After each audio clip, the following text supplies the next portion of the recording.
Hello, everyone. Welcome to another episode of The Person You Want to Be. I am your host, Eric Teplitz. Today, I am truly delighted to have with me as my guest on the podcast, Clementine Moss. Clementine Moss is the founder and drummer of Zepparella, an all-female member rock band that has been performing the music of Led Zeppelin all over North America since 2004. She is also a spiritual counselor and a non-denominational minister at the Foundation for the Sacred Stream. Using the modalities of depth hypnosis, applied shamanism, energy medicine, sound healing, and morphic awakening techniques, Clem has an active healing practice. She is certified in contemplative psychotherapy and conflict resolution. A Vipassana meditator for over 30 years, her study and personal practice spans many traditions. Clem has recently published a unique memoir, which uses her music career as a metaphor for contemplative practice.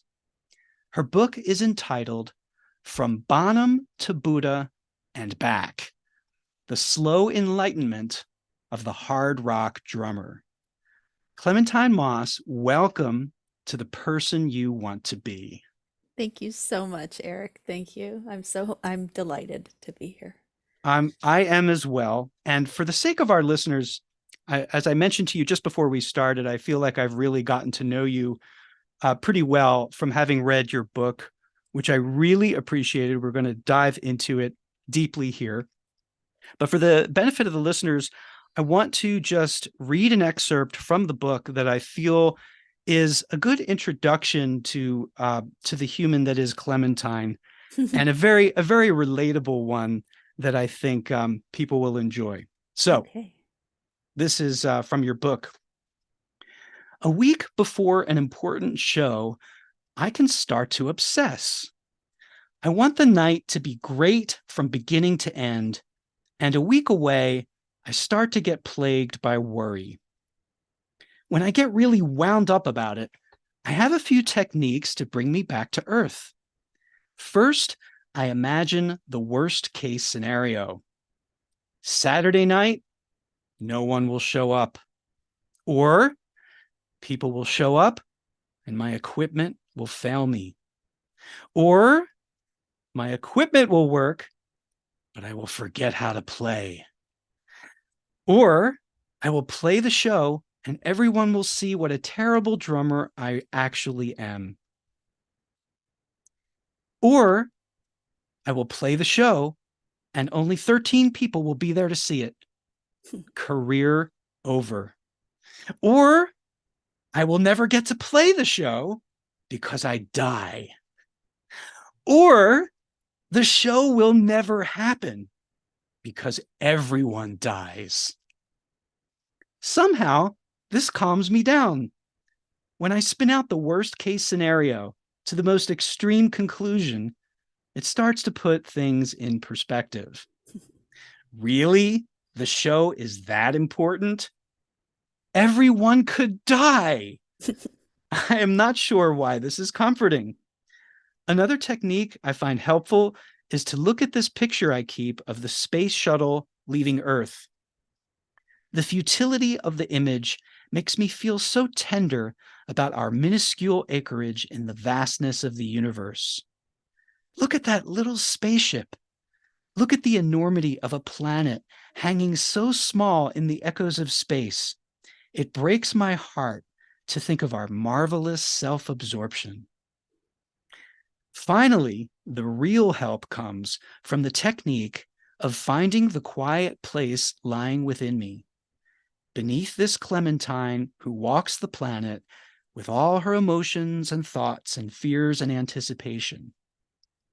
I understand nothing of the forces at work since before I was born to create her.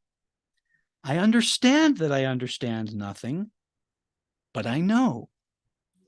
From this knowing, my upcoming show comes into view. I am on stage, behind my drums, looking out on an audience of people who paid to see my band play. I see the women in my band with their instruments. I feel how much I adore them. I see us creating spirals of sound, reaching across the decades to bring forth the whispers of ancestors and rock. So I love that. And I wanted to start with that because I think that in a sense, it really encapsulates much of the book, because it delves into the, so-called monkey mind and all of the very human everyday anxieties and stories that we build up in our heads and perpetuate.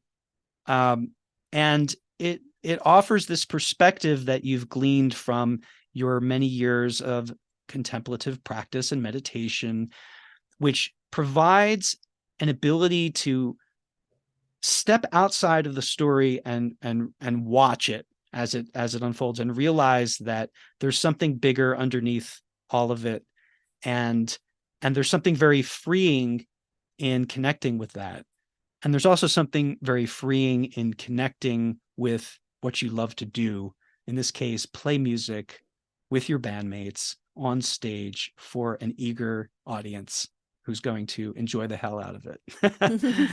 So, yeah, so thank you for your awesome book. And I'd like to dive into the interview, as I often do, by asking you to think back on your childhood and specifically your earliest memories that you have, the earliest sense you may have had of what you really wanted to do or be, or what you were here for, or what just made you excited to be alive, if there was some specific magnetic pull towards something. And then if you could frame that within the context of just briefly describing the specifics of your environment in which you grew up. Yeah, thank you. Thank you, Eric. Thank you for reading that piece too. That is a favorite of mine. And you're right, it does kind of illustrate the main theme of the book, which is, what it's like to be in the world and what it's like to have access to that part of ourselves that um, that watches, right, us be in the world.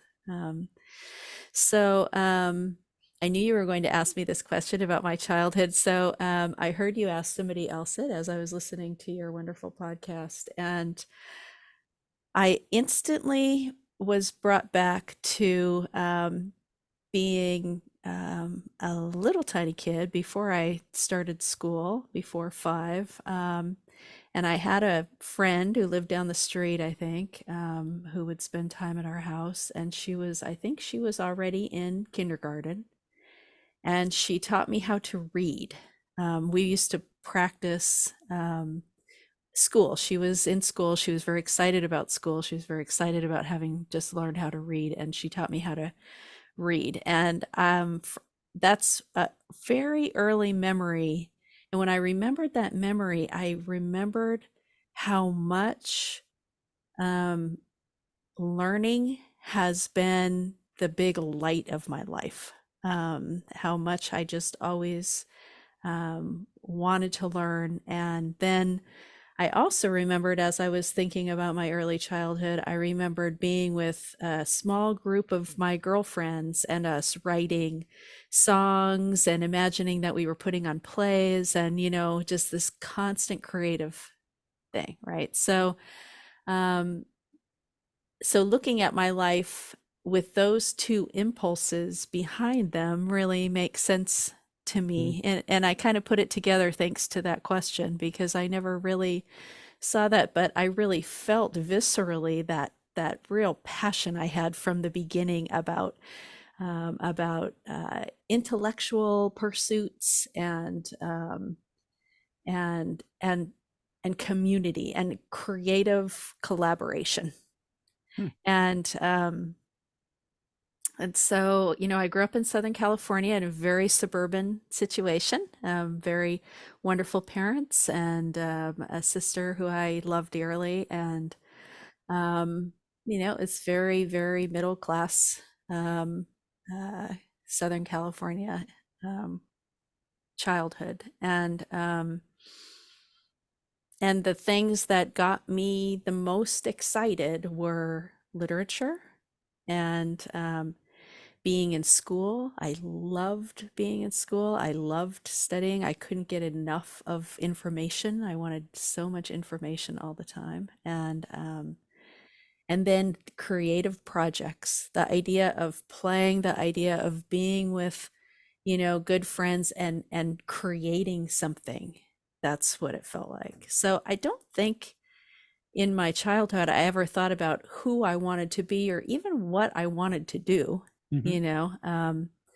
But I think that in me, the idea of creative collaboration and creative output and constant learning really made sense to me. So music was a big surprise in my life. And yet now that I look at it, I think I don't know that there's anything else that really would have fit the bill that way. So I feel fortunate that my early impulses brought me to this place. Yeah. So was it this friend in kindergarten that introduced you to reading even before like your parents or anyone else? Was that your real first introduction to how to read?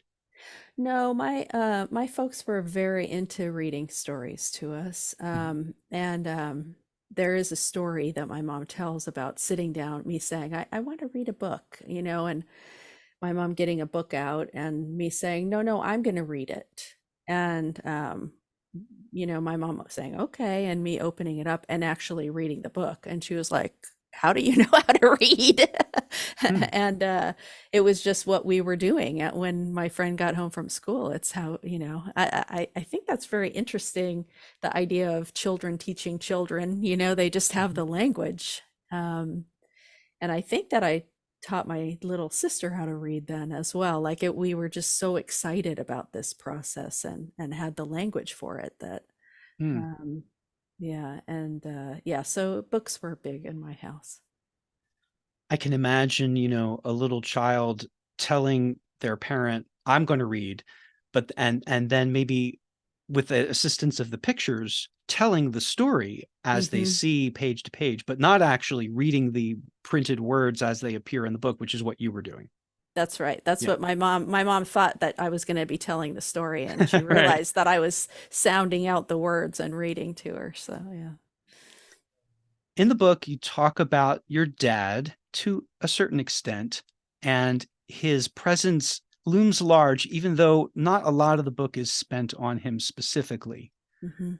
So he passed away, if my memory serves, he was 54. Hmm. Is that right? And how Hmm. old were you when he died? I was about 27. Uh-huh. Okay. Yeah. And wow, that's actually really interesting now that I think about it and I know the rest of your story. Yeah. Um, what is your memory of learning about his death and your experience of his death? Yeah. So, after I graduated from college, I moved to New York City. So I moved there when I was 21, and I intended to go to New York to write. I was a writer at the time. That's what I studied in school, and that's how I identified as a writer. And and I was floundering around, and I had a lot of musicians. My boyfriend of the time was a musician and a recording engineer, and I had a lot of musicians in my orbit, and so um, a series of circumstances happened, and I started taking drum lessons when I was about 27. And around the same time, I went to my first 10-day meditation retreat, Vipassana retreat. And that was in November of the year, I think I was 27. Um, and in March, my father passed away. Now, my father had been under a great deal of stress for a couple of years, and his health wasn't wasn't great. It was shocking that he passed away. We didn't understand that he was that unhealthy, but Hmm. I knew that he was struggling. But it didn't even occur to me that he wouldn't bounce back from what he was going through. Um, so it was a shock for him to pass away. So it was strange because, when I moved to New York, I was really interested in becoming my own person. And so I did separate from my family. I only saw them, not ultimately, but I would only see them maybe once a year. I would go home for Christmas for several years. So, in a way, when my dad died, because we were across country from each other, it took me, I think, a long time to even process that he was gone, because Mm. he had been, I had created a little bit of distance. Um, and the book is a bit of a love story to my father. He was not, um, he was a difficult person in a lot of ways. He was a very complex character, and we did have some stuff that we definitely never really got to work out, I think, between us, which, I spent years doing that on my own. But I loved him dearly, and he is the person who taught me how to hear music, how to listen to music. So I think the book really does, because it's a love story to drums, and I would say it's a love story to my father too. Yeah. Hmm. Yeah, I made the connection as soon as you said 27 because I knew that that was a really pivotal year for you. And in discovering both meditation and drumming, which went on to become lifelong loves and um, paths of serious exploration to the present day. And so the timing of his death is fascinating, especially because it sounds to me from what you just told me that you had already begun both of those explorations before he passed. Yeah. Yeah. Yeah. I know. What do you make of the timing of that, if anything? Well, as far as drums go, I'm not quite sure what to make of that. But as far as meditation goes, I think having, that experience, I had quite a big experience in that first meditation retreat. And I look back, even at the time, I remember being at my father's funeral and going through that process, and just kept checking in with myself, like, I can't believe how this is affecting me. Like, I was actually, I think that a year before, if I had imagined that, I feel like it would have really been kind of crippling in a lot of ways. And yet, because I had had the good fortune to have this experience just 4 months before, somehow Hmm. my perspective, my view of it, my ability to move through everything, it was, I just think it was a great gift I was given. Yeah. Um, Hmm. yeah. Yeah. So let's back up a little bit. I definitely want to hear about there's a lot of stories that led up to age 27. And I want Mhm. to just at least get a sense of your development between learning how to read and then. So, as you progressed through your suburban Southern Californian childhood, and I know that you were exposed to music primarily through your dad, and he loved rock and roll. Mhm. Um, did you have it in mind as you were going through grade school? Was writing a consistent thing that interested you, an outlet for you?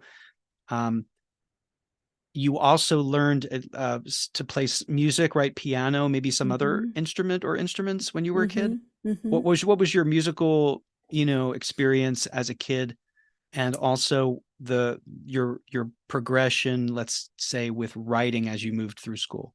Yeah. Writing, I don't remember, and I'm sorry, Eric, Henry the pug is right next to me. He's a No little old worries. guy. If you hear snoring, it's him. It's I keep wiggling him to be quiet, but we'll see. Um, so let's see. So I always kind of thought I was a writer. I just, reading was such a passion for me. And what were you reading, let's say when you were in elementary school, middle school, high school? I just remember going into the library and just trying to check out everything that I could, Hmm. just really just going for it. I remember being in like eighth grade and going in the library and thinking, I want to read the thickest book that there is. And it was Gone with the Wind. I remember reading Gone with the Wind a bunch. I mean, just silly stuff, But then also, I got into the Russian writers, Dostoevsky, and I loved the beat poets Hmm. Kerouac and Bukowski and then of course Salinger and Vonnegut and just all of the great American literature. And were you introduced to any of these authors through school or really your own sort of explorations or both? I don't know. I had pretty great teachers, so I could have been suggested things that Hmm. I can know of. Yeah, I'm not quite sure about that, where I got those books. I know going into the library was a dream place. Hmm. Um, yeah. And then your musical And then yeah. education? And then musically, I was always in choir, the school choir when I was in elementary school. We had a really exciting teacher in elementary school who had us do Gilbert and Sullivan plays. When I was in fourth grade, I think I was in the Mikado, which is kind of ridiculous to think that she would take that on with a bunch of little kids. And then let's see, piano lessons for about 8 years as a child. I played flute in the school band, and I think a summer of guitar, and just it was around. But it was always I liked music. I liked playing music, but it was always a chore. You To know, practice? yeah, it's like, oh, I got to practice piano. I was never, but I was playing classical piano, and I didn't listen to classical music, so Hmm. it wasn't thrilling to me that way. Yeah. What were you listening to? For many of us, our teenage years are really especially impactful and formative in terms of our musical tastes, even if we never play an instrument, but just in terms of the impact that music has on us Mm-hmm. and how important it is in our lives. What were you listening to as a teenager? What were your, Yeah. favorite Yeah. Yeah. musicians Uh, or well, okay, so my father's favorite band was the Stones. He also really loved Elton John. My parents always went to see both of those performers whenever they came to town. Beatles, of course, was a great love. The band, all of the stuff we now called classic rock. Mhm. And then, Zeppelin was mine. They were a little hard for my dad. He tended towards like John Lee Hooker and, even Leonard Skinner and, the more Southern rock kind of stuff. And for some reason, Zeppelin was a little harder for him. abrasive So, for him or too heavy or yeah, I think yeah. just a little too heavy for him or something. So, that was mine. So, that was what I loved. I was addicted to my local radio station, um, Which was? KMET in Southern California. Mhm. You're from the East I'm Coast. from the East Coast, yeah. Yeah, yeah. So what was the uh, format KMET? What was their Classic rock. Yeah, okay. Dr. Demento was on it, Uh-huh. Uh-huh. Uh-huh. Yeah. And yeah, so but then my mother, her mother was really into big band stuff. So my mom knows every big band song and Hmm. was always singing it around the house. And when I would go to my grandmother's house, it was always, Lawrence Welk on the TV or, different kinds of music like that. And I really loved that stuff. And then I was kind of just loved old movies when I was growing up, and old movies for my generation were 30s and 40s musicals. Hmm. So I really love that kind of music too. So yeah, that was kind of it. And then, there were two, I always say there were two kind of big shifts for me. One was hearing Rock the Casbah by The Clash. That was like, wow, it sounded so different. It sounded so like wow, there's another kind of music out there. And And the other was seeing the B-52s on Saturday Night Live do Rock Lobster, and that kind of blew my mind. And I thought, I want to go there, wherever that is. That's where I want to go. I want to go where that happens. And So, what about it? What was it about it? Because you said when you saw them, so it wasn't just like hearing them on the radio. So what was it about that experience that made you go that? yeah, yeah. It looked old and new at the same time, you know?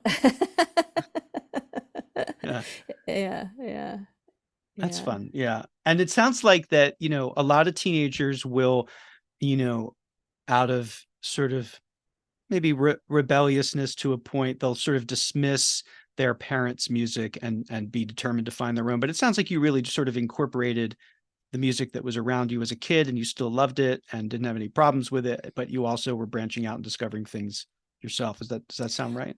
I think so, but I have to say, I wish that I was more of a like a record collector, or I was never somebody who paid that much attention to who was in the band, or my husband is a just an incredible record collector, album collector, and he knows everybody who played on every record for that Yeah. kind of thing.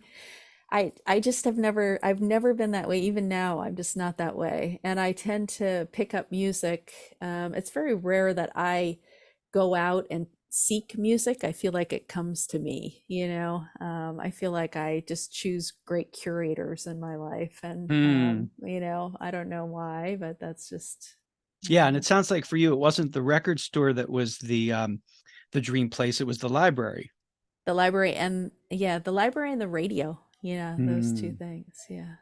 Yeah. Yeah. I think about from time to time the lost art of simply listening to music and doing nothing else, which I did all the time as a teenager. Yeah. But growing up pre-internet, Yeah. right? That was, and but that was the activity. I mean, yeah, sometimes I would have music on while I was doing other things, but no, like, there was it was an activity unto itself to just sit, maybe with headphones on and just get lost in an album.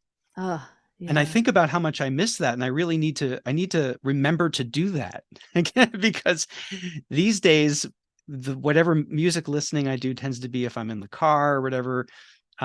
But it's not its own activity, its own sort of precious, which it's such a joyful experience, and there's nothing else distracting you. You can just get lost in it. It's lovely. Yeah, it's lovely. Yeah, the closest I think we tend to come these days is, we always put an album on while dinner is being made, and Mhm, that's a nice thing to do. mhm. Yeah. So you went to UC Santa Cruz, which is where my wife went for her undergrad. Oh, cool. And were you a writing major from day one? Did you know, like, that's what I'm going to do? Yeah, writing and literature. I was really on a track. I thought I really decided I was just going to be a professor. And writing professor, so literature professor. I just figured that was going to be my path when I went to school. And I got a little actually I felt a little claustrophobic at a certain place, at a certain time. I felt like the world was kind of moving, and I was very, very fortunate to have grown up in a very, safe and controlled place. And then I went to Santa Cruz, which, had its own excitement, but also it was a very small place, and a singular kind of way of seeing the world. And I started really longing to put myself in the world and to see what happened. Um, and I thought about maybe even stopping school after 2 years. I started getting real antsy, like I wanted to be out in the world. Like if I was going to write, I needed to see the world. And in kind of counting everything up, I realized I could graduate a year early. So I just kind of hunkered down and Hmm, finished my degree and just went to New York from there. Yeah. Yeah. interesting. Yeah. So you took it upon yourself to speed up school so that you could get out and into the world. Yeah. Hmm. And your plan, but did you, by the way, before we move on, actually, anything else to say about your experience at UC Santa Cruz, or even just that period of your life in general, being a college student? Mm-hmm. I felt like I had done so much work in high school, intellectual work, reading and writing, and I just was kind of obsessively interested in that aspect of things. And when I got to college, I felt that I was learning how to be social. Mhm. Um, and yeah, so I don't know that I got as much out of. I had great mentors in college, great writing mentors. Lucille Clifton was a great mentor of mine, and um, in college, and that was wonderful. But yeah, I started to really feel like if I was going to say anything, I really needed to be out. I needed to get out. Yeah. Yeah. And the way you describe, you sort of imagined that your future was going to be becoming a professor of literature and or writing. And Mm-hmm. you sort of the way you described it, it sounded almost like a not a total resigned attitude toward it, but not a particularly like passionate and excited one toward it either.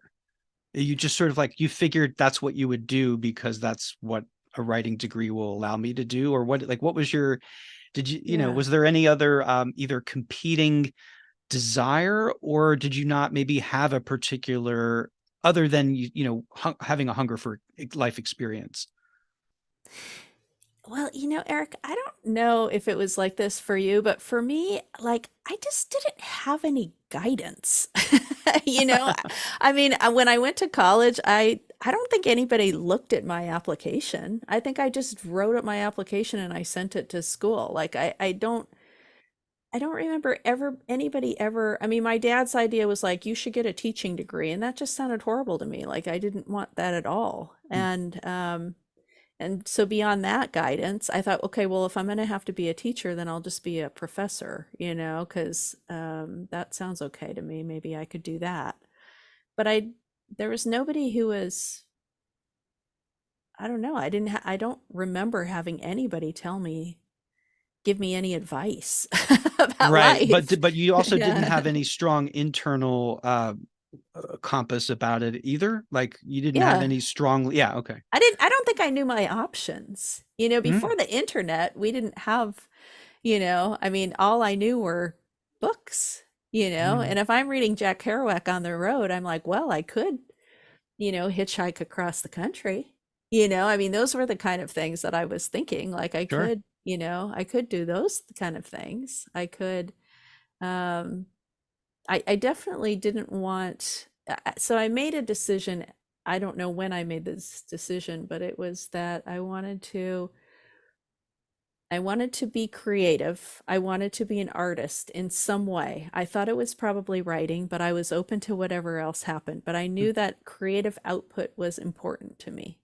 Mm-hmm, And I didn't want to settle for a job that I had no interest in or that I was doing out of safety. mm-hmm, So I felt somewhere in there, I took a vow of poverty mm, and I said, I'm never going to take a permanent job like that is not what I want to do. So I went to New York as a temp and as a bartender. Those were the things that waitress, bartender, temp, like jobs that I could, work until I had enough money and then take 3 months off and, bum around. Right. So, um, yeah, so that's a pretty big life decision. mm-hmm, You're going to go to New York, which you probably had a romanticized view of, mm-hmm, and being a writer in New York, whatever that meant to you. And but also like that's a pretty gutsy move, and it's the first part of your story that I'm hearing where you're going against the grain of like, this is what everyone else is doing. You go to college and then you get a job or whatever it is, right? Like mm-hmm. that's when you go, and then I mean, this clarity about vow of poverty means you understood what was involved. You understood that this was like, you didn't have some sort of airy fairy idea of, oh, I'll just be a writer and then everybody will like me and I'll get big, like make money, and like no, like you got it, having read the Beat Poets, And Russian writers like Dostoevsky, you probably had a fairly sober view of what it meant to live as a writer.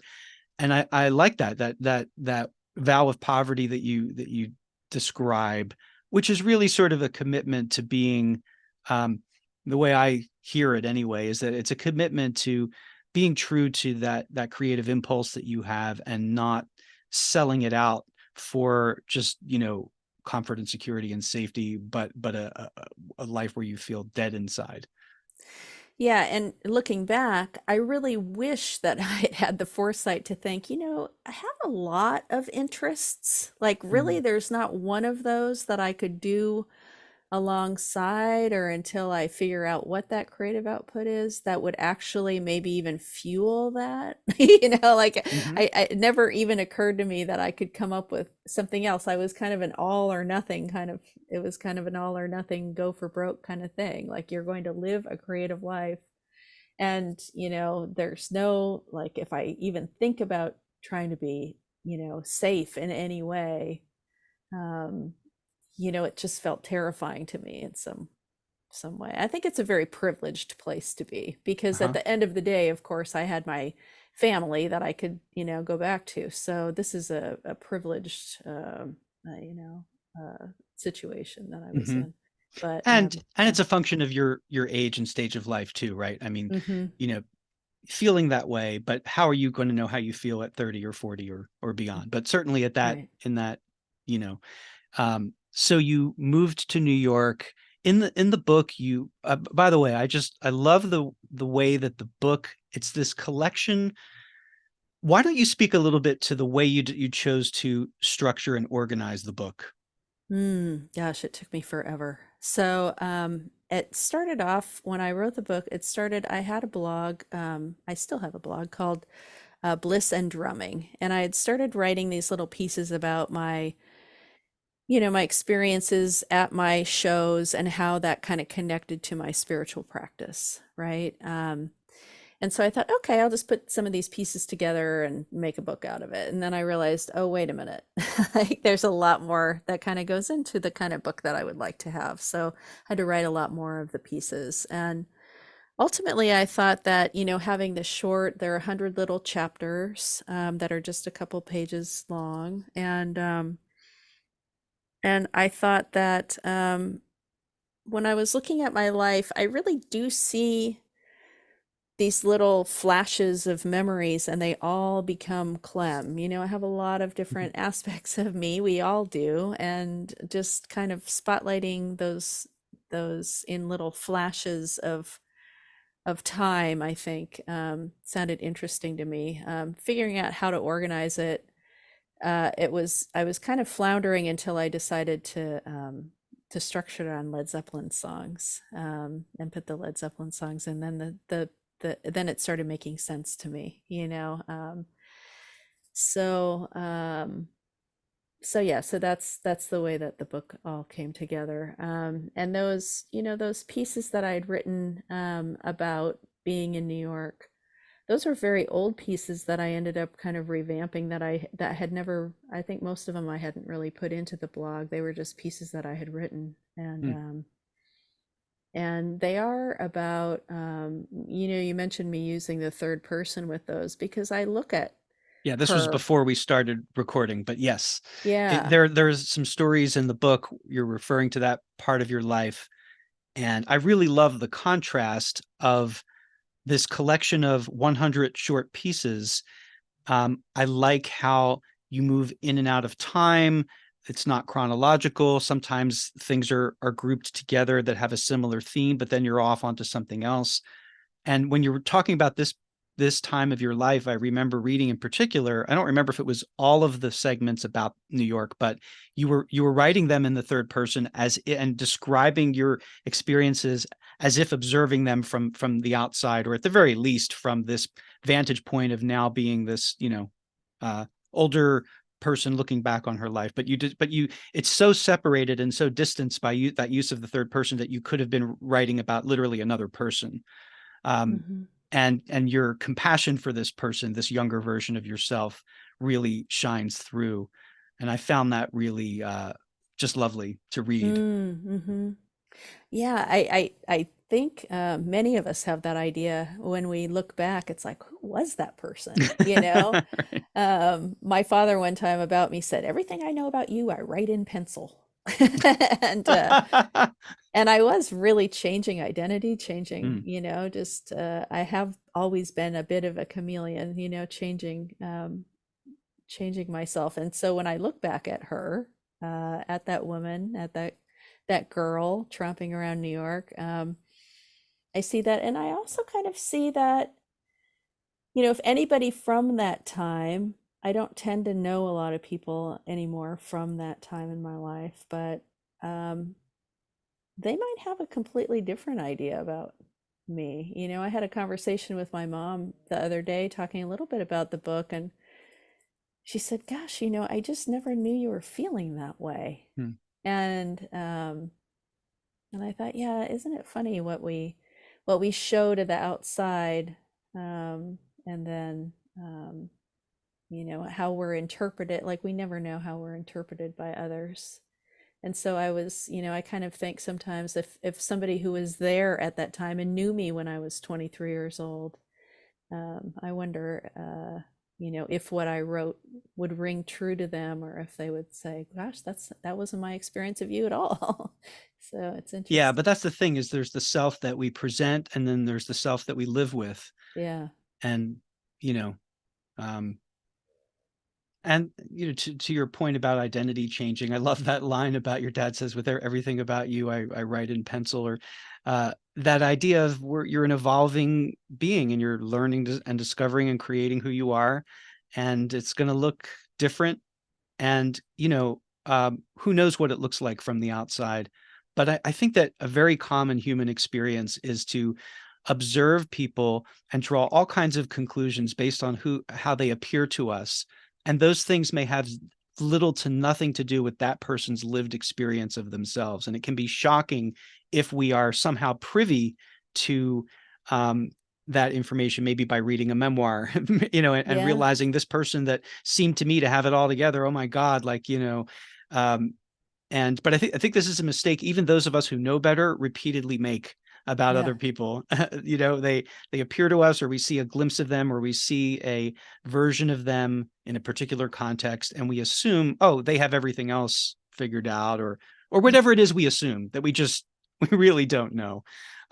But I loved the stories. It sounded like the place you worked in that you described, it sounded like it was a diner with a bar in the basement. Is that that's right? right. Yeah, Yeah.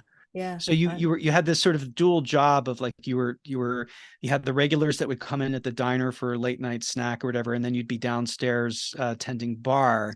Hmm. Um, and it just really was evocative. I really felt like I was there, with you, even if those were written in the third. I think some were written in the first and some in the third, because it Mm. was a little jarring at first. I realized, oh, okay, yeah, she's totally talking about herself here. Yeah, right. um, yeah, so it's really interesting me coming back now to this pivotal age of 27, Hmm. because in hindsight we can connect certain dots, and we can see how, oh, things all along, how they might seem to line up in a way that when we're actually living through them don't make any sense to us at all. Hmm. But I do think so. You're at the age of 27, and you reach this point where in the book you say, I'm really tired of being a bartender. Like I really am done with this. And you had this desire to see more of the world and to travel, and you had this beautifully naive and lovely idea that, wait a minute, maybe I could be a musician and then I'd get to travel and see the world, and I would be able to then have life experiences to write about. And it was like, oh, of course. um so let's talk a little bit. I want to hear which came first, by the way, the first 10-day meditation retreat or your starting to learn the drums. Do you remember? I'm really bad at time, but I imagine it was drumming. Yeah. Okay. Because I it must have been because I was just kind of goofing around with drums for about 6 months before I took my first lesson, which I feel like Mhm. that lesson kind of propelled everything. Yeah. And it was a really great story that you tell of, announcing you're at your, I don't know if it was at the diner or the Hmm. bar, what I you're, was at the diner. Uh-huh. okay, you're at the diner, and you're serving the customers, and you have this, you basically like you own this desire, and you announce it. I want to play the drums. I don't remember, you Hmm. tell it because you're the one that lived it.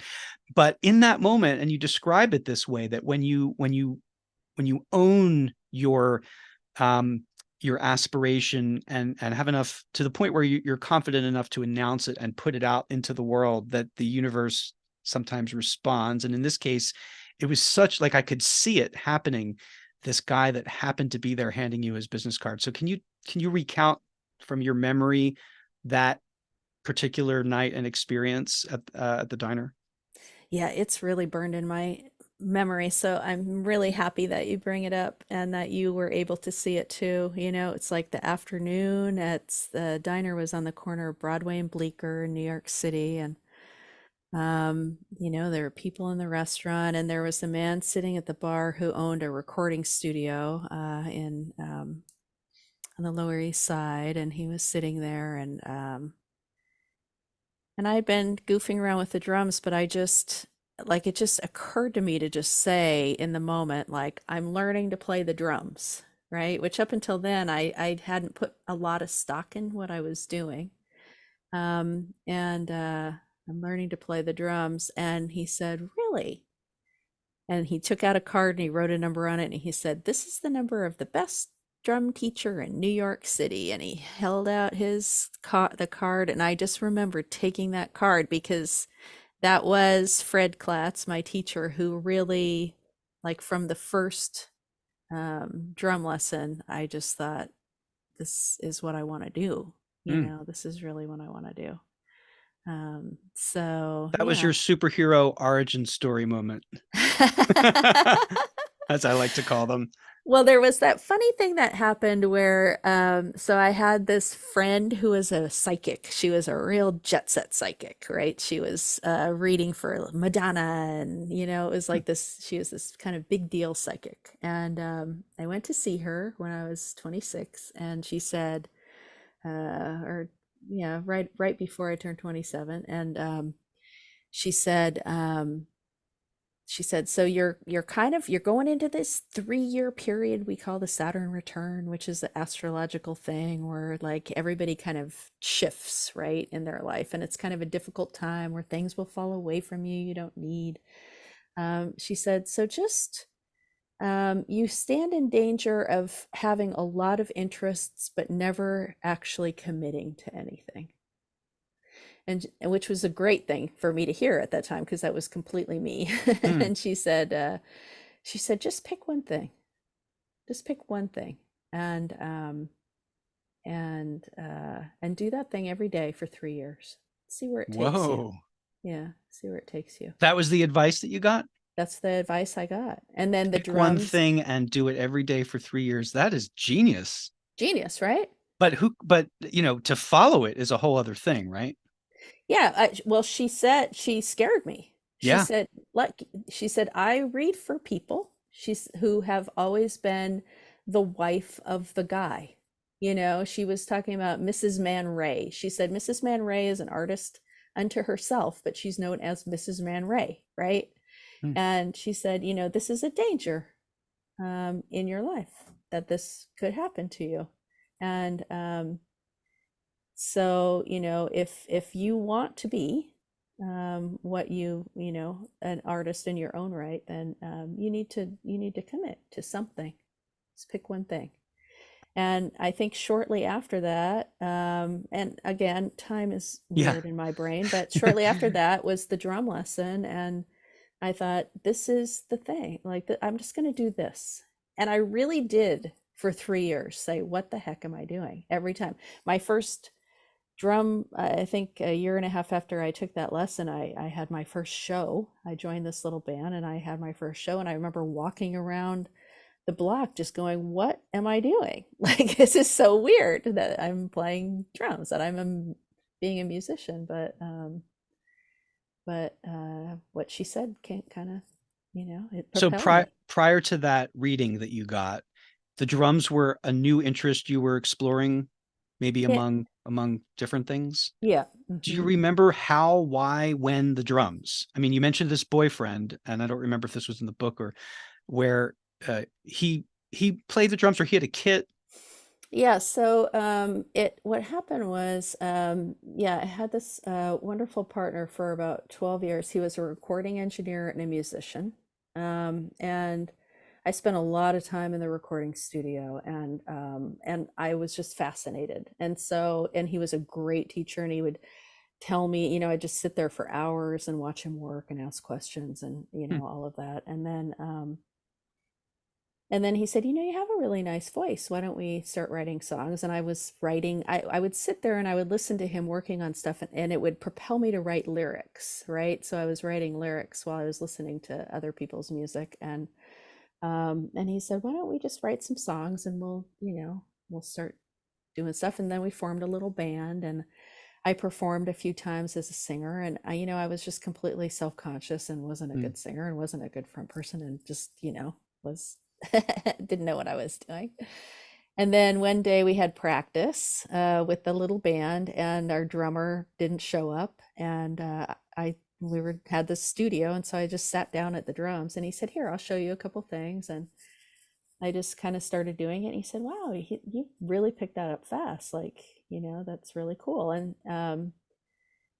And I said, this is pretty fun. And he said, well, we have those drums at home. He bought some little, hi-hat and a kick pedal, and we had it at the apartment. And he said, I'll set it up and you can kind of sit and play. So I would sit and I would listen to Enigma, which was a band that had like long Gregorian chants with like one long drum beat for 6 minutes. And so I would play along to that. And then I would play along to Sweet Virginia, the Rolling Stones, because I was like, I want to learn how to kind of swing, hmm. how to get my feel going. And so those were the two things that I would play at the house for a few months. And then the whole drum teacher thing happened, and I Yeah. started actually learning. Yeah. So can you walk us through the day you're handed the card, Fred Klatz becomes your drum teacher? How long was it from that moment at age 27 to the point where you are basically doing music more or less full time? You're touring, you're traveling. Because my understanding is that that happened, what, few within a few years Mm-hmm. of of that first formal lesson, and that there was no looking back after that. Like the Is that Mm-hmm. right? Yeah. Okay, so that's kind of unusual, Yeah. especially at age 27, which is, of course, there's the famous 27 club of very famous musicians who only lived to I 27. know. And And you you said were, that that's how long you played too, right up until well, then, what right? I was commenting before we hit record, yeah, that around the age that you started taking music seriously is around the age that I stopped taking music seriously, at least as a from a, like a livelihood perspective. But I Yeah. had a very different journey than you. Mm-hmm. But this is really intriguing because for a lot of reasons. Um, Number one, we have these notions of when you're supposed to figure things out in life that are just Mm-hmm. they're just culturally perpetuated, and they really don't necessarily have anything to do with your particular journey as an individual. Mm-hmm. Um, but the clearly, like, you picked this up quickly Mm-hmm. to start an instrument at age 27 and be playing pretty much professionally shortly thereafter. Like there was uh, a latent ability that was awakened, most likely. Like, don't you think? I have something special with the drums. I have a special connection to the drums. And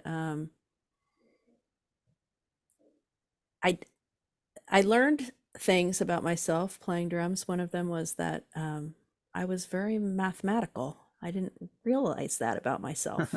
Um, but I realized that I had an ability to see time in blocks in space, and um, be able to understand. And that boyfriend of mine, Greg, it was funny because we had the drums set up in the apartment, and he would show me something. He was a great drummer himself. He was mostly a guitarist, but could play every instrument. And he would show me something, and or he would tell me it. Why don't you try this? And I kind of could instantly do it. And I put a lot on him for having we had great communication. Like he was able to say something, and I just knew what he meant. Mm-hmm. And then when I went to see Fred, he said, well, this is kind of great because I'm writing a book about how to teach drumming. And so you're going to be my guinea pig because you know music, but you know nothing of rhythm. And so I'm going to see how quickly I can get you to play well. So I lucked out with that. And then after about a year, I was playing and I started kind of jamming with Greg. And he said, you know, I didn't really think when you started playing that we would ever play together because he'd been playing since he was 8 or something. Like everybody I knew had started when they were like, you know, be preteen. And he said, but, you know, I think we could play together. And then we kind of formed the band and had a bass player. And that bass player was the one who said, you know, Clem, I've played with 100 drummers and you really do have a Bonham sensibility. Not that I played like Bonham because I'd only been playing for a year or something, but just Wow. that I had that feel and I realized like, oh, well, it makes sense because I listened to those records 1,000 times Mm-hmm. You absorbed it. Yeah. before I was a drummer. I wasn't listening to the drums. I didn't know that's why I loved the music was because of the drums or a Mm. part of it, you know. Um, so, but even at that time, I thought, well, I'll never play Led Zeppelin. I mean, you know, that's just going to be always out of my wheelhouse, right? So, yeah. And then, you know, for maybe 2.5, 3 years, I was playing that, played in another band. And then I joined started playing with these two women, and we ended up having a band that ended up being like the big band that really taught me how to be a musician, where we started touring, Okay, hold on. toured all Pause. over the Pause. place. Yeah. Yeah. That we're going to back up just a little bit. Okay. Um, what I'm curious to know is, so yeah, you had a knack for it, and then timing is a subject for a drummer, of course. It's a very relevant subject, but timing in life is endlessly intriguing and to me, Me too. because it's seemingly something completely beyond our control. We're subject to it, but it can be life defining. And you know, I mean, Yeah. an example off the top of my head is meeting my wife at the very specific time that our paths crossed and we met. Mm. And had we met at some other point, would you know, here it's like a defining relationship that has been Mhm. you know, I can't even speak enough about like how defining that's been in my life. And it was the timing of it. Like it, you know, if the timing had been different, if we had met at some earlier point in our lives, and we've speculated about this, would we have had any interest in the other? Or, Mhm. you know, I mean, would we have been available? Would we have been ready? Would we have been all these things? So what I'm intrigued about is I'd like to hear a couple of things from you. Number one, what was as you were learning from Fred and learning to play, how would you describe your attitude toward drumming? What I mean by that is, was it fun? Was it playful? Was it serious? Was it committed? Was it something that you had, this could be my thing? Like what was your attitude or mentality toward it in those early years of learning? That's a really good question. I think it tapped into that thing that we were talking about at the very beginning when I go back to like kind of my essence, which is Hmm.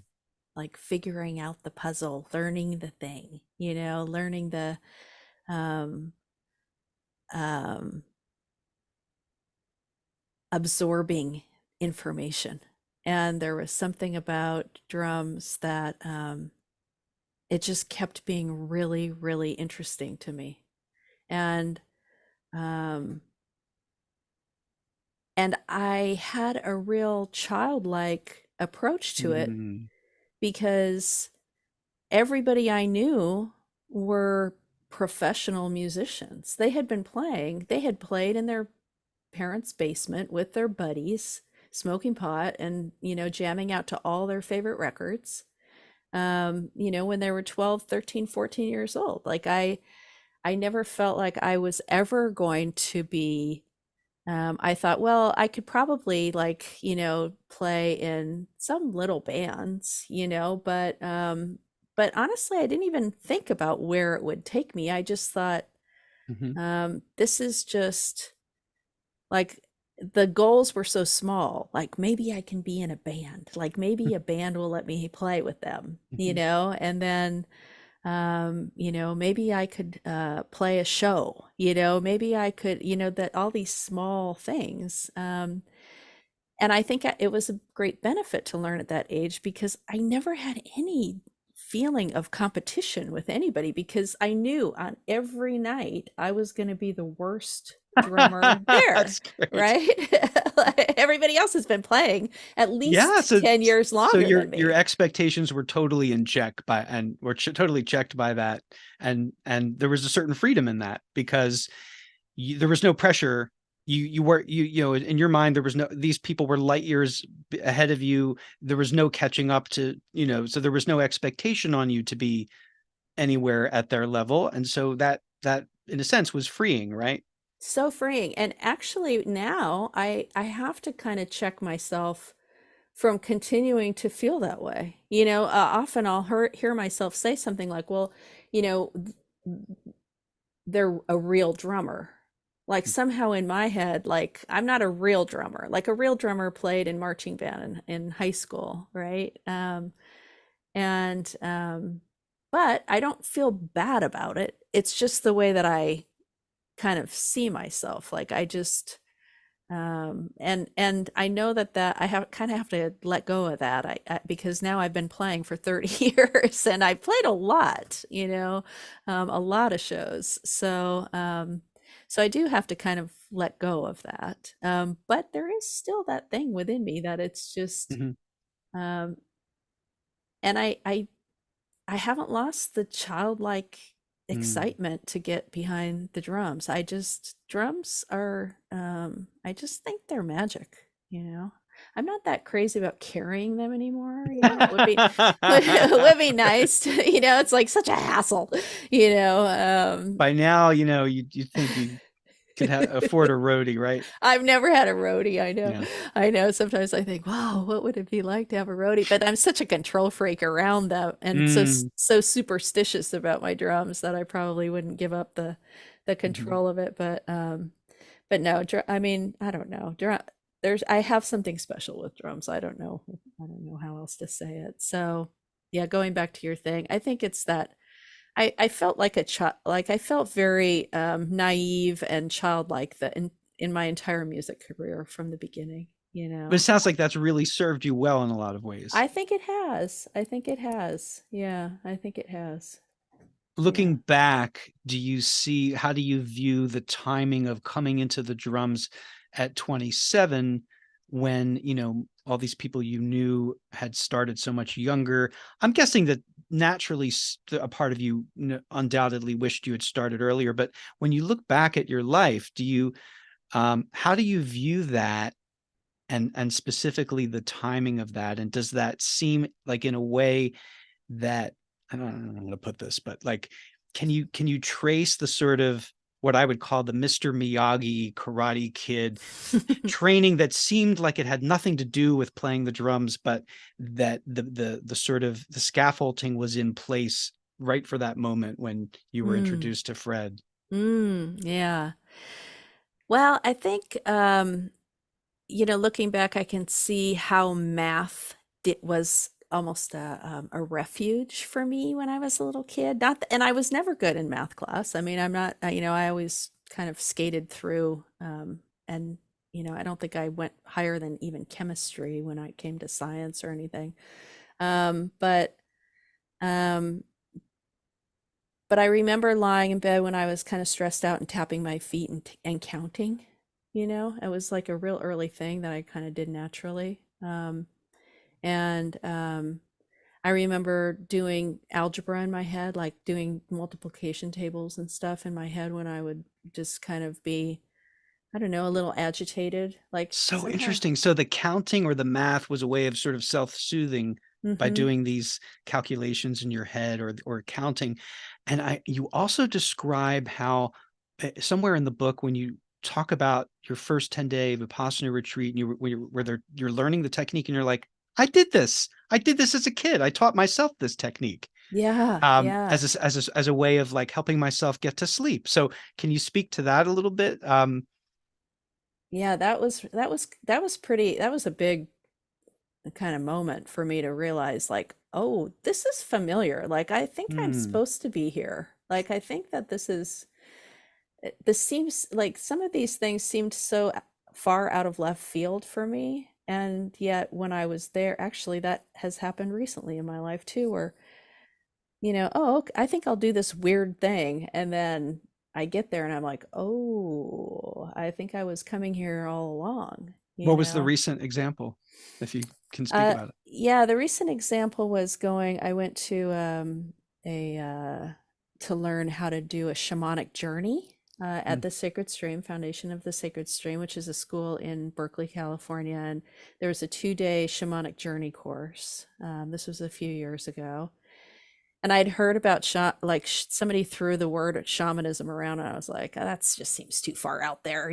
Grew up in California, like I have a little bit of a allergy to like something that seems really far out, right? And But I thought, okay, I'm gonna go and take this course and just like so I can understand how it kind of fits together with all of the Buddhist study I had done, and I was sitting at that in this room with 20 people, and we were, getting this instruction. And I was sitting next to a couple who had lost mm, their daughter. I think that's in the book, right? yep. Their 14-year-old daughter had passed away, and she had learned the week before she passed away. She had learned a Rush song, and it was the same Rush song that a few months before um, I had thought, I'm going to learn this Rush. I've never learned a Rush song. I'm going to try to learn this song. And I was under a great deal of stress in the Midwest, dealing with family kind of stuff. And so I spent an afternoon at the drums learning this song. And so the fact that I was in this place, in Berkeley, California, sitting down and sitting next to this couple, and I thought, how many rock and roll drummers would be in a room like this? And then how many rock and roll drummers would sit right next to Mm, this couple, you know? And then the drum started.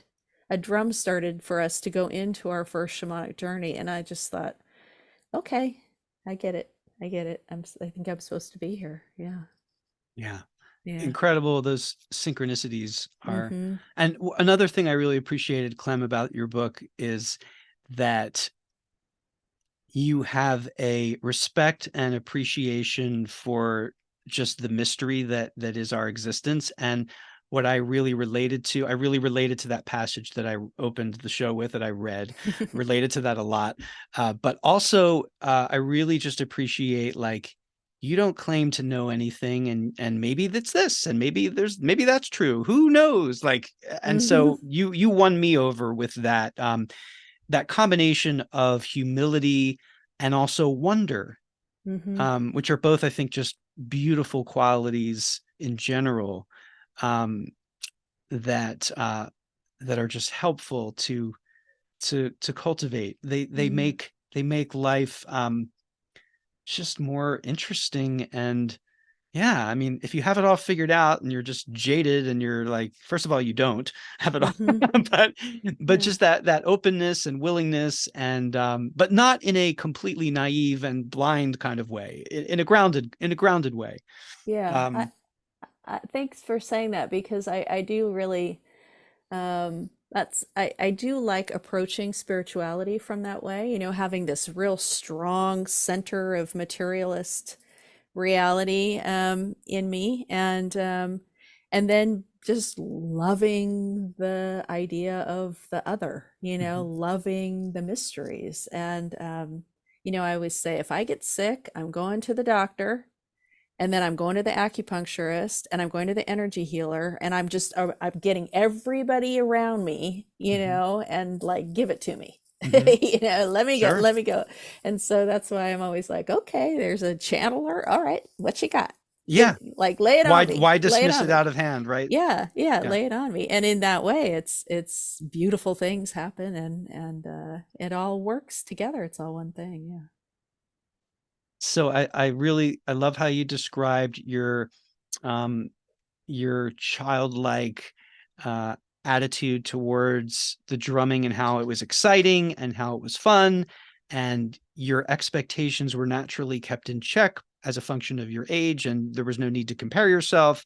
And you were looking forward to these small little big deal things to you, but just baby steps, like, wow, wouldn't it be cool if someone let me play in their band? And and this took you in a very short period of time to working as a bartender in New York City to being on the road a lot, Hmm. playing music and making money doing it. So what was the first band that that gave you the opportunity to, let's just say, how about to actually play for money? Let's Yeah, start there. yeah.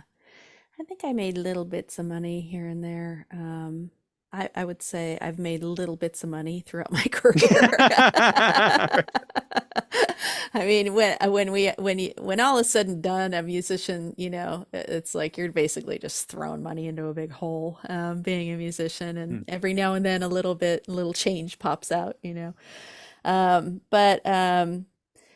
the band that I was in was that three-piece hard rock. It was considered a stoner rock band called Bottom. Three women, and in we started playing all up and down the eastern seaboard, and touring a lot. And then we bought a van. We got together all of the rest of the money on any credit card we had, and we sat in the dealership for 5 hours until they got sick of us and they gave us a van, and we drove out of it. And as we were driving home from New Jersey, we said, wow, this van is like more spacious than my apartment. And and we had just gotten a new booking agent, and we were real Did excited. you give And up your apartment in New York at that point? yeah, and as we were driving, we all said, what if we just went on the road indefinitely? Mm. And what if we just said goodbye to New York, and left? And we made that decision on that drive home. Yeah, and then I think it was 2 months later, we were in a blizzard. We packed everything we could into the van and like took off, and we played for the next year. We played a show a night, basically. Went around the states 8 times. And How did you meet the other two women? I think I answered the ad to meet the singer guitarist, and then we were playing together for a little bit, and then we wanted to play heavier music, so we needed a different kind of bass player. And then um, our bass player answered an ad that we placed first person. It was kind of kismet. Yeah. Yeah. And this is pre-internet, Mm-hmm. more or less. So like, Yeah. you'd put a paper ad, like hang it up in a music store or Village whatever, like Voice. Village Village Voice. Voice. There you go. Yeah. Okay. Yeah. For Uh-huh. those young people who, in case they're tuning in, this is how it was done in the old days. um, I remember being on that tour and being like, wow, wouldn't it be amazing to have a phone in the car right. while we're going to a show? How easy that will be. Um, and were you guys playing all original stuff? Was Bottom Hmm. doing, yeah. Yeah, all original. Pretty cool. So like that must have been, and clearly that didn't get old being on the road for a year for you. Mm-mm. It was Someone else might have been fantastic. like, I'm glad I had that experience and now I'm done, but not you. So No, I would do what that tomorrow. Yeah, yeah. was that? I would do it tomorrow. Yeah. Yeah. So okay. So how long did Bottom last for? We were together about 7 years. Wow, that's quite a good run. Yeah, yeah, it was good. Yeah. I think we had 3 albums. Uh-huh. And the next step when Bottom dissolved, what came next? Was it? Zepparella. Oh, Hmm. what about ACDC? ACDC happened. I joined ACDC when I moved to San Francisco in 2001. When that big long tour ended, I had met my husband along the way, and we did a record in San Francisco at the end of that year. And I said to him, do you think I could crash at your place for 3 weeks while I do the record? And I just kind of never left. And Is we're that where you're still, speaking from now? yeah, we're still in the That's apartment awesome. 22 years later. That's I know. awesome. Yeah. And yeah, so I when Bottom wasn't playing here in San Francisco, I was working as a temp in a law firm, and Hmm. I thought, maybe it's time for me to start learning somebody else's music, because I didn't do that. I just started taking drum lessons, and then I started in original bands. So I'd never had to learn a song, Hmm. somebody else's song. So, um, and I saw this ad for an AC/DC band, and I thought, well, I can do that. So that was a Phyllis great education. Rudd, Phyllis right? Rudd, that's right, Phyllis I Rudd. love that the names of the band members in AC/DC, and I think they've gone through some personnel changes over the years, right? Right, But right, yeah. they're the female equivalent names of the real band members' names. Uh-huh, You take uh-huh. on this identity of Phyllis Rudd. That's hilarious. I love it. So what was that experience like contrasted with Bottom? Where you're doing all covers. Yeah. Yeah, it was really fun. It was a big learning experience because when you learn somebody else's parts, it you kind of understand who you are as a drummer. Um, it's funny. It's like I often liken it to writing a sonnet. When the form is taken care of, then you can let go of the thought of form and just go into the idea. And when you're playing somebody else's drum parts, then I'm trying to make it sound like he made it sound, but I'm playing his parts in my body. And so I start to understand, yeah, it's an interesting thing. Huh. In playing in Phil Rudd's stuff and John Bonham stuff, I feel like I know more about who I am as a drummer myself. Yeah, that's a funny thing. I don't know if I Yeah, can that's describe it that's better. very, very interesting. Yeah, And you learn about what it's like to be in your body, doing things that someone else in a different body sort of yeah, set the template for, right? yeah. And the drums, I mean, all all musical instruments have a physicality to them, of course, Mm-hmm. but the drums, more than any instrument that comes to my mind, right, is like just about throwing your body full bodied into the instrument. Yeah. And there's, from the outside looking in, it just looks, it kind of looks like the most fun that you could have, that you're allowed to have, like, legally. It's just in terms of like freedom of expression and banging the crap out of things and making a loud, a raucous noise. And just when you see people, it's this dichotomy of like incredible discipline that it takes to develop the technique to so that you can have that pure sort of expression of just pure liberation and freedom. And when you watch drummers, like, I grew up as a massive Who fan, and of course Keith Mm. Moon, watching Keith Moon play the drums, it seemed like ridiculous that a person could do that. Yeah. But it was simultaneously completely chaotic and completely contained at the same time.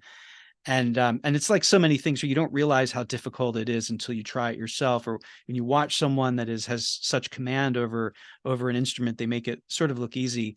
But to be able to drop, like, from pure, like, sort of chaos back into a groove, and really it's all about that landing, and Yeah. landing on the beat. So all that was intentional, all that I just did. Yeah. Like, As long as you hit that one, everything else is like, wow, he's so brilliant or jazzy or whatever. right, right. But John Bonham, those are some crazy shoes to fill as a drummer.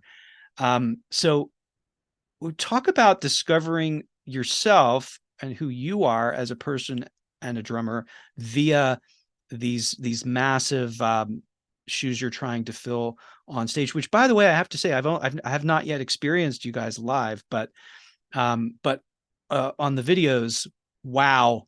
I mean, just Mm, wow, mm, wow. mm. So Aw, thank you, Eric. yeah, I Thank mean, you. really. So yeah, so to talk Thank about you. what it's, you know, what you were just describing as your experience of getting to know yourself via someone else's. um Yeah. Well, I think the reason that John Bonham is loved so much, and there is that piece in the book where I kind of go into this a little bit, is, and everybody has their idea of why they love John Bonham. It's very few drummers get that name check, very few drummers are known so worldwide, hmm. right, as Oh, Bonham, yeah, yeah, yeah. you know. Um, and I think that the reason um, that he is so loved is because of his timing. And now that sounds kind of, anodyne to say, but um, there is um, a magic transmission in the way that he approaches time that conveys a kind of emotional. There's an emotional quality to the way that he interprets time. So the space between the beats, between the drum beats, creates a feel that conveys a kind of emotion. And, of course, it's connected to the song. It's connected to, all of the other instruments and, the weeping guitar and the wailing vocal and the plodding bass, all of these things. However, it's not the same without that magic placement of those beats. Um, and it's something that is both, conveys a kind of authority. Like, I've heard stories of John Bonham, just he seemed behind the drums to have no question of his ability. He just really didn't seem. I mean, when you listen to the first Zeppelin record, he had been playing drums for what, 8, 9 years. I mean, he didn't, he was a young man, and he had such that authority. Like, he just knew. Like, there are stories of him even before Led Zeppelin where somebody would be playing drums, he's like, no, I got to get up there. No, get off the drums, you don't know what you're doing, get, like, let me sit down. um so it's both authority, but then I feel this sense of him showing us his emotion. And I think, and like I say in the book, I connect with my father through the way I connect with John Bonham. They were similar in temperament in a lot of ways, and similar physically, even kind Hmm. of barrel chested, um, and and I have a great feeling about men of that generation. My dad was born in 42.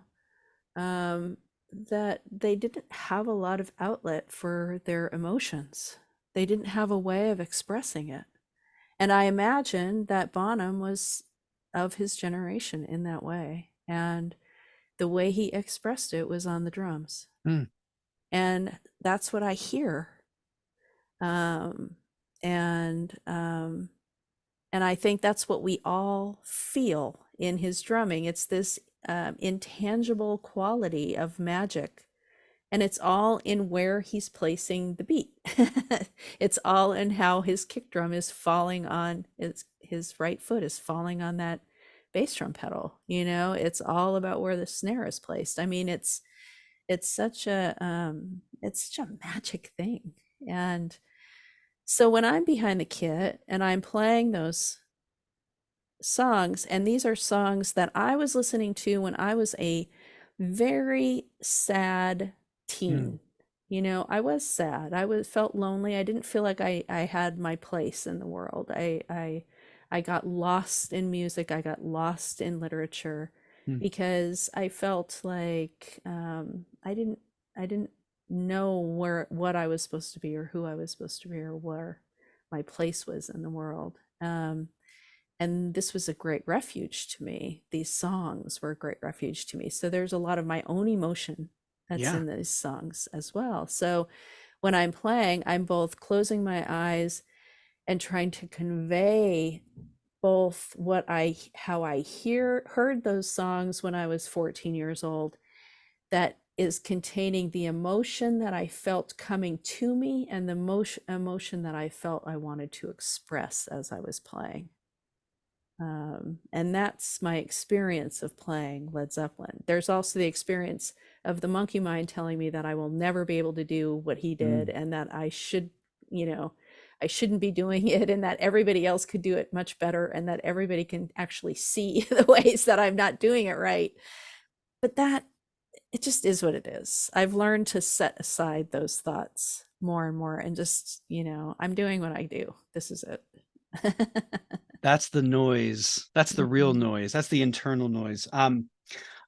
There's depending on how long you're willing to go, Yeah. there's some things I'd like to ask you and follow up on. And that was really beautiful the way you described your personal relationship to the music, and how much it totally makes sense that would be infused in playing this music that is, you know, in our collective imagination is looms large, and certainly in your personal intimate experience with it looms large. And then there's the association with your father within that.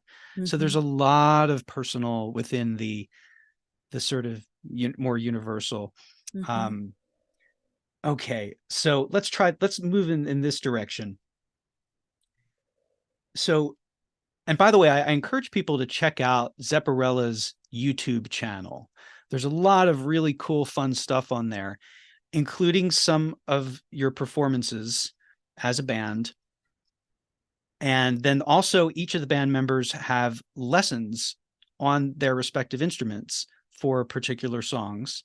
And I love that you all do the same songs too. So it's like you're in a way you're providing this incredible free service to any other band out there that wants to learn a Led Zeppelin song. Like, here's instrument by instrument. Here is the guidance, right? Mhm. One of the things I was really struck by, and it's worth mentioning, is you all really your passion for this music and your uh each band member's ability.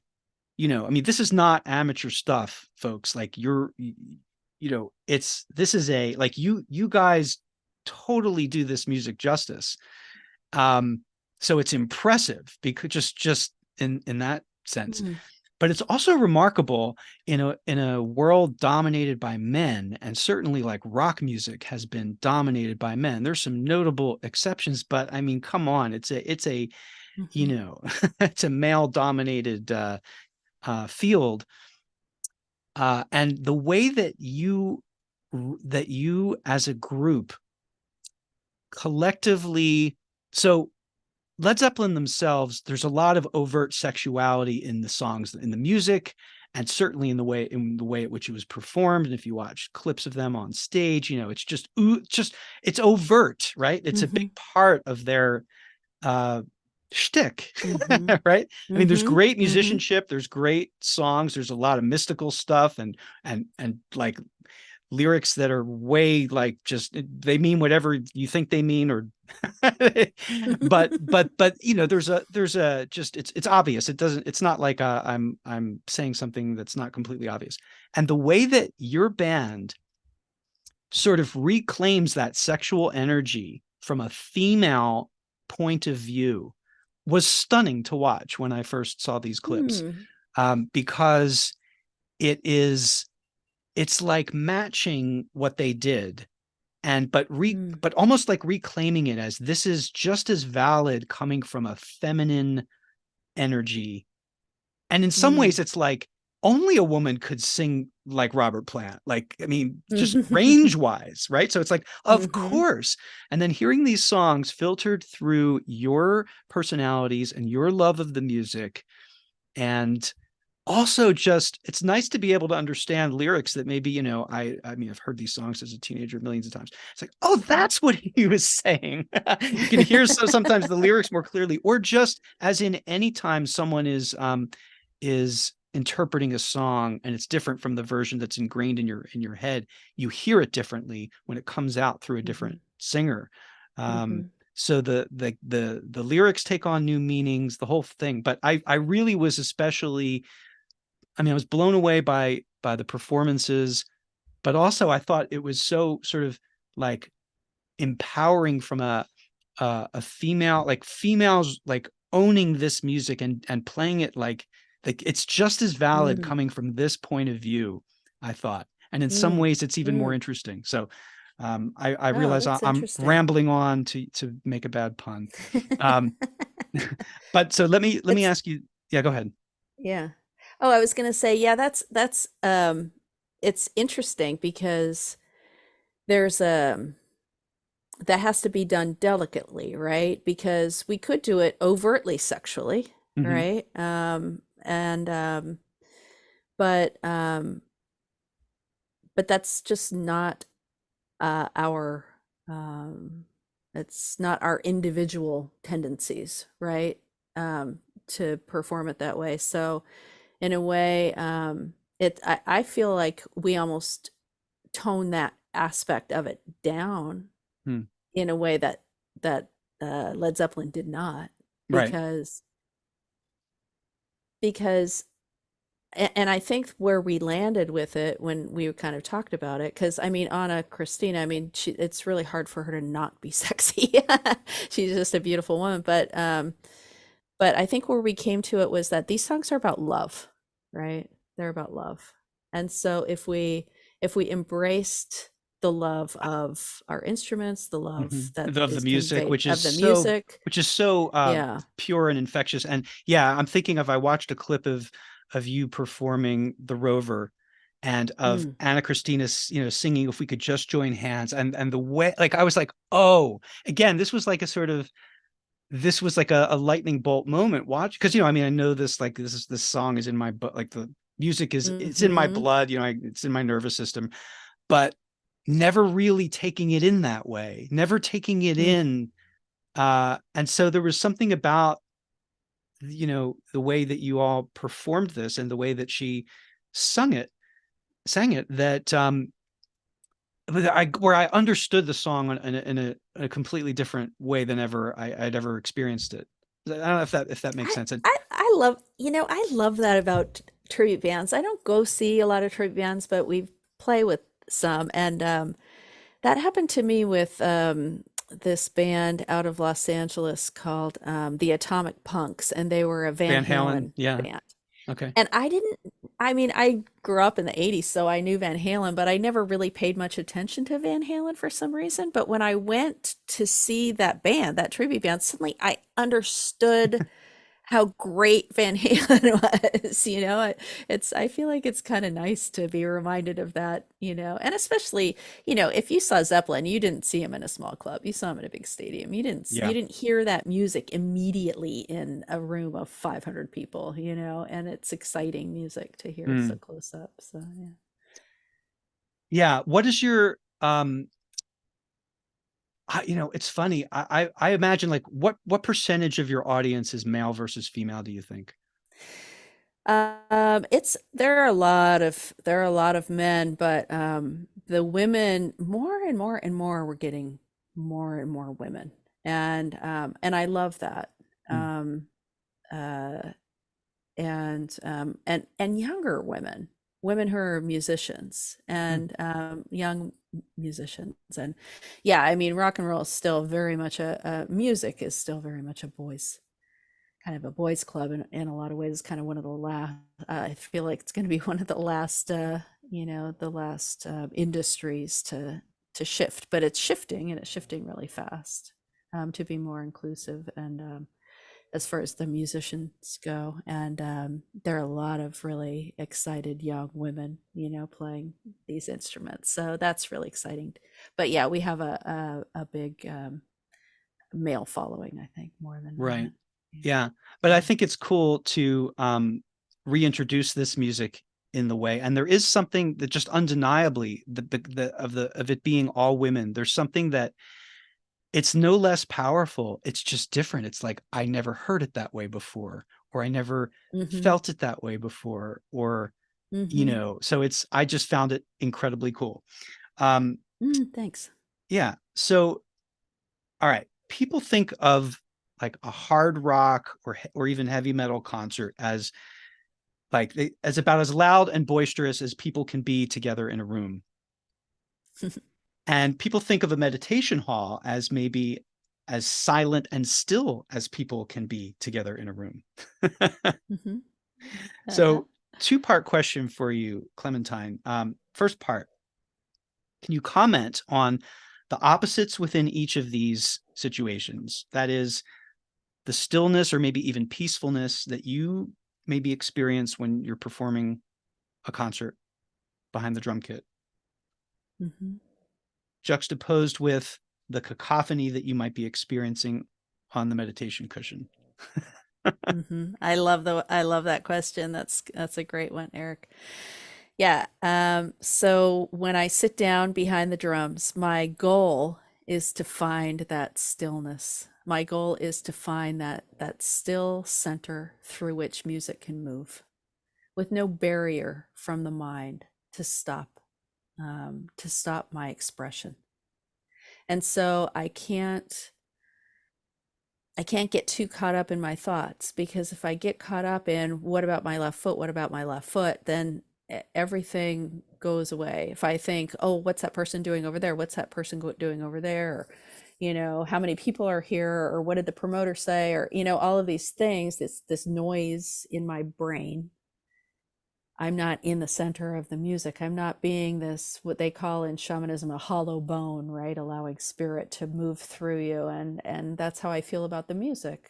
And all of the practice I do, all of the technique stuff that I practice, that's so that can go on autopilot Yeah. while while I can just again close my eyes and feel what this song is, feel what this song means to say, and allow my body to be the instrument through which that moves. And I think that in a big concert, yeah, it feels very chaotic, but that still center within me is in the room. It's in the center of us all connecting, all eyes looking at one thing, all hearts being lifted up by, if we could just join hands, that elevation that happens within music, within a song, within a crowd where everybody comes together. um, that stillness is, that's the magic of us all being together, of humans being together, you know um, and then sitting on the meditation mat, nothing has been louder than Right. than that megaphone that is telling me all of the stuff that it's telling me as I'm sitting there. That's all of the ways that my mind is trying to take me out of being in that stillness. And Yeah, and all the ways my body is revolting against the Yeah. sitting, Right. the agony of sitting for an hour straight without moving a muscle, or sitting for 12 hours, all of that agony, and then what the mind does with that pain, that physical pain. Yeah, it is just it's a wild ride. Yeah. So do you see meditation as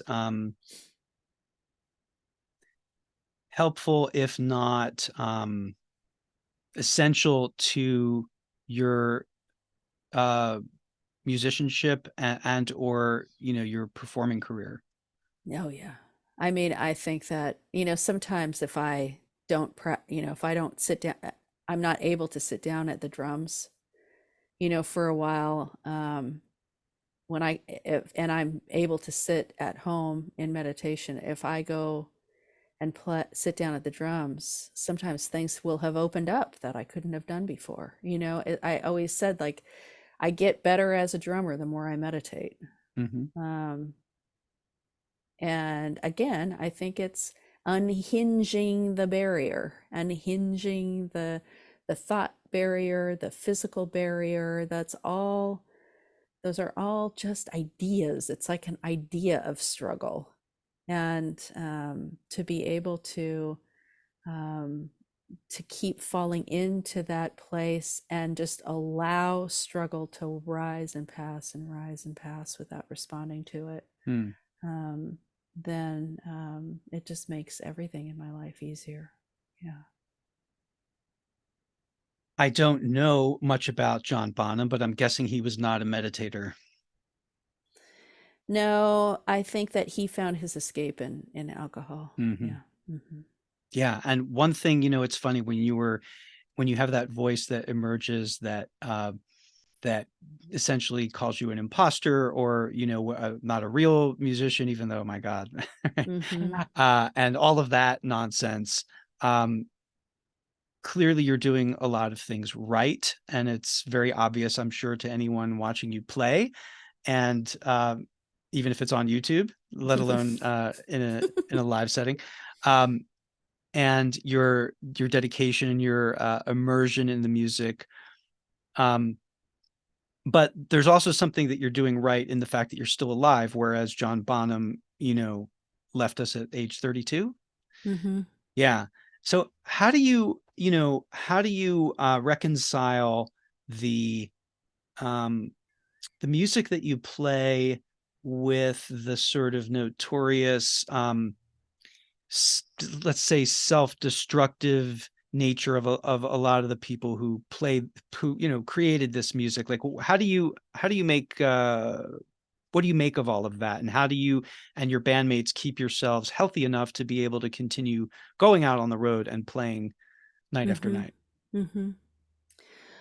Well, my bandmates, just to start from the top there, my bandmates are pinnacles of health. They are very serious about their health, and I am the one in the band who is Huh. the excessive guy. They're all much more moderate human beings than I am. I have a great identity with those characters. Mm. I have a great, I yeah, I have a great identity with those rock and roll outlaws. I love that. I love it, and I grew up loving it. My dad loved it, and it's an identity that I can definitely step into. Now, I also am very fortunate that I've never had any addictive, Mm. other than cigarettes, which were a monkey on my back for quite a long time. I've never been in danger of addiction. And I think that's a temperamental thing that I lucked out with. Mm. However, I have definitely been lived to excess in my own ways, and actually, but always, and I also physically, constitutionally, I have great stamina, and so nothing ever impeded me being able to do the job. I never drank before I played, at least not for 20 years. I haven't had anything to drink before I play, just because alcohol and drums don't work for me. Smoking pot, for a long time, I thought that was part of doing the job, and then that went away. Um, but um, but then afterwards, I could get 2 hours of sleep and get up and drive and do the whole thing the next day. You So can't still do that, can you? I have a strange ability to not get any sleep and be able to Oh, function really man. well. Yeah, that's why I think I'm kind of born to be a rock and roll drummer on the Isn't that road. interesting? Yeah, No, yeah. no, seriously, I say that because I have a friend who's a surgeon, and went to medical school kind of late. He was sort of a late bloomer like you in a sense. Mm-hmm. He like started medical school at age 30 and devoted the entirety of his 30s to all of that. But Wow. he's this kind of person that constitutionally, ever since we were kids, could get away with like just didn't sleep much and Yeah. and could be okay with that. Now, as someone who I am not okay Yeah. without sleep, and in fact, sleep is a struggle. To get restful sleep is a real struggle for me. And I mean, it's just the impact on me and my functionality is massive. So, yeah, there's something about that that is, I think. I mean, you're fortunate, but it is interesting. Like I do think that my friend, he was built like because it's almost like hazing going through medical school with the long Yeah. hours you have to do and like the sleep deprivation. And it's, it's similar in a sense to your lifestyle. And I really do think there is a reality to being constitutionally built for certain things or not. And that makes sense to me. Yeah, yeah. And it's really true, and it has carried me through.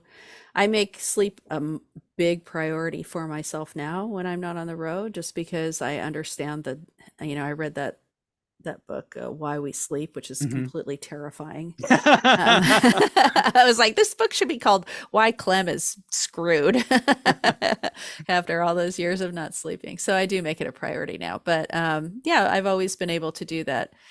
Now, I kind of came to a conclusion this year that maybe all of that is done. That identity with the excess is done, Huh. and I've been sober for a while, and feels very easy and almost like a relief in a way. Hmm. Um, and yeah, so um, yeah, I would say that I have now as far as other people. So I always had to do the driving. I had to pack up my gear and unpack it. I had to load the van. Um, I didn't have a roadie. I wasn't in a tour bus. If I'd all I had to do was get on stage Show for up an and hour and a play. half, Yeah. and then I could just goof around, I would probably be in trouble. Hmm. I probably would be in trouble. Um, to be able to just get up on stage and just do your thing, I think, yeah, I think I would get in trouble. So maybe it's good that I always had to work so hard.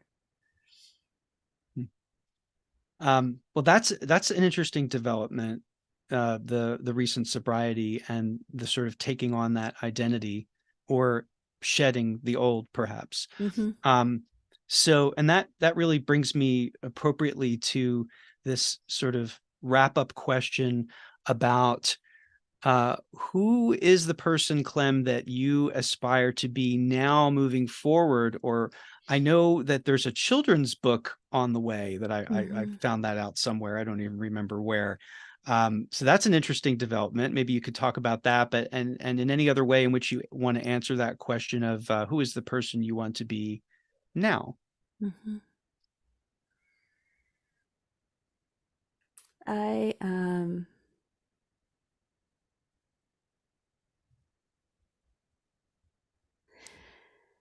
I continue to open to work on um, being open hearted, and and to being able to show up in the world in compassion and service, and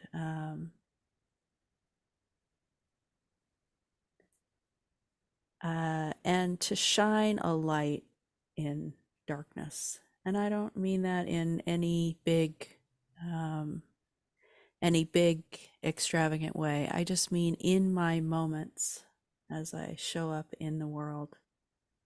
I hope to to shine light. I've had many benefits in my life, and I've come to a place where I feel the inner circumambulation is um, might be complete to a certain degree, Hmm. um, and now I focus on my my presence in the world being of some kind of um, I don't know. I don't even know what, and I don't even know what that means. Yeah. But that's part of the sobriety, was part of the sobriety too, to just be fully present with who it is that I'm with, what I'm with, in order to really to be of service in whatever way it is I'm called to be. I guess Yeah. that's And how I would say it. where did the children's book idea come from? So I wrote a book. My mentor had a cat who passed away, and I kind of one day I just kind of this little children's book fell through me, and so I worked with her and with this wonderful editor, and we finally completed the story. It's just a short story, and it's about the death of a pet, and it's meant for children to deal with the death of a pet. Hmm. And we have a lovely artist who's mocked up the things, and now it's just kind of sitting in this place with a few people interested, but like, the publishing world is this nebulous kind of thing, and so it's just kind of Yeah. sitting there, Talk about mystery, right? Yeah. I know. And so we'll see what happens, but it's meant, I kind of see it as a book for children, but also for people to be able to gift this story to others, because it is about that eternal spark that's always with us, even if the body has gone. So that's it. Well, I love the full circle of, starting this interview by hearing about your learning to read, and that being Mm. like a first, significant thing in your journey and your development, and it gave you this powerful tool to enjoy creative expression, and then even to express yourself. So I like that you're wrapping it up with a children's book in the works, and Yeah. to what you were speaking of about the person you wish to be and embodying open-heartedness and compassion. I'd like to close this out, if I have your permission, Mm. by reading another excerpt from your book that I think is very appropriate and speaks to this. Thank you, Eric. Thank Okay, you. Sure. so take a listen. There is a kind of pain in opening your heart to beauty. Maybe the pain comes in imagining the loss of the thing you are loving, the precariousness of earth and sky, the tenuous relation of humanity with nature, the constantly changing landscapes we love, moment to moment and year to year. The dance will dance the final step, and the stage will go dark. We drop ourselves into beauty, and our own mortality gets spotlit. How will I live up to this perfection? Maybe this beauty only shines a light on my failings and inabilities, and in that sense, it is too painful to look at. Should I avoid looking directly at the sunset so as not to see my own inadequacies illuminated? Is the prosaic life less painful? Is a life lived never moved by beauty less painful than caring that I may never achieve a single moment of such perfection? Or will I volunteer to be hurt over and over and over? Here I see myself reflected, my heart opening wider and wider, hurt deeper and deeper by my own inabilities. But in the opening, I see this too is beautiful. I long for the ribbons of light to bear my heart to the sky, all of beauty, all of nature. I long for the song spilling into the room to lay bare my romantic heart and love completely the depth of which humanity is capable. I long to forever be that strange lady in the audience, freely weeping. Beauty lay heavy on my heart and tear the self to shreds. I will be wide open until I die. Thank you, Clem. That's beautiful. Thank you for choosing that piece. Yeah. And thank you for doing this interview. I highly recommend your book to anyone listening, viewing, and I hope to get a chance to see your band play live at some point, I hope hopefully in so the nearer too. future. Oh, I hope so too. I hope so. You're in Philadelphia? No, that's where I grew up. I'm in LA. Do you ever make it down this way? Oh, you're in LA. Mhm. Oh, sure, sure. Yeah, yeah, Awesome. yeah. I'll keep you in mind and send you a special invitation for the Uh, guest list when I I when I play down I there. am honored and I would love it. I'd So love it. thank you again for your time today, Clem, and I wish you much good health and good fortune on your continuing journey. Thank you so much for everything, Eric. Thank you.